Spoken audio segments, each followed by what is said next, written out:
How have you changed your marketing strategy and spend during this time? You've given that what you've just said about demand. How are you thinking about changing that marketing spend?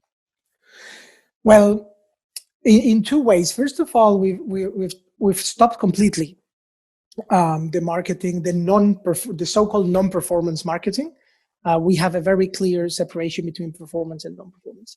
The non-performance has been stopped because we wanted to understand, because we saw that things were deteriorating very, very fast. So we wanted to see where the bottom is. We're not yet seeing the bottom, but at least things are starting to calm down a bit from a medical perspective. We're going to continue doing campaigns, but we're changing the tone, the messaging, the copy, even the platforms in which we are communicating. So that's one thing that we've changed.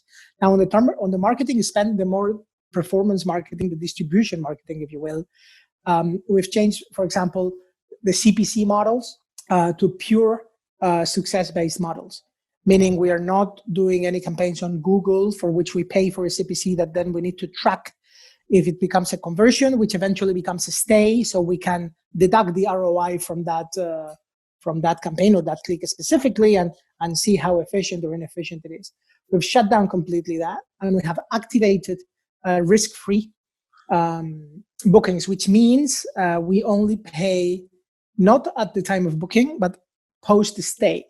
So the different partners with whom we work, metasearch like Google Hotel Ads or Skyscanner, or even some affiliation platforms, we're saying, listen, continue selling. We're happy for you to sell, but we won't be paying you until the customer has checked out, which puts us in a very comfortable position because it's risk-free.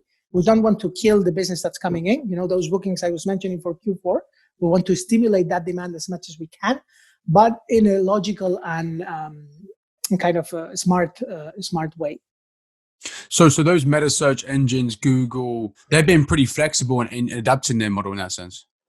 Well, they already had these models in place, like the commission program for Google Hotel Ads that was launched a few years back. Some of them have adapted quickly to kind of cater or bring new solutions in this space. There's another interesting aspect. I was looking yesterday at overall CPC costs and so forth. And for our perimeter, meaning the markets in which we operate and we advertise and the audiences to which we advertise, the CPC costs have plummeted over 60% in the last 4 weeks, which is logical because there's less people advertising, so there's less pressure on the auction, and as a result, that traffic is cheaper. Now I'm saying that between quotation marks, which probably opens an opportunity to generate new bookings, and we will probably be doing that in the short term. So we moved to a completely risk-free model, but we might be coming back to the CPC. And even though we know that some of the reservations that will be made might be canceled down the line because the volatility is almost 100%, but we prefer to stimulate bookings and receive those bookings in order to keep the wheel turning and the hope turning and try to find the new normal as soon as possible. CPMs and CPCs have both been declining, but also yes, the conversion is still pretty weak as well because people are not actually buying because they're uncertain. But there is that potential to spend on cheaper traffic to potentially have that booking. There is overall much less traffic, which is a problem. The only good side is that the traffic that there is slightly cheaper. We're also changing the way we measure success. So from a pure complete booking, which is the traditional way of really measuring conversion rate, we're looking at, in some cases, at micro conversions. So for example, we're trying to direct as much traffic as we can to our contact centers. We've got contact centers in the Americas and in Europe. And we're seeing extraordinary results from voice interaction, which is obviously more expensive.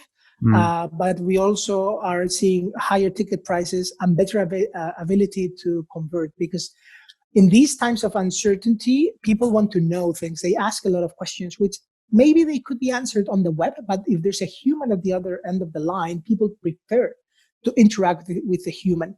So we're considering a conversion, a call that has been provoked by an original click and not necessarily a conversion with a credit card on the website. So we see that as already one factor of converting, the fact that the client, either we are calling them back or he or she is calling us to our contact center. So we're altering a bit our measures to make sure that we capture, everything possible out there.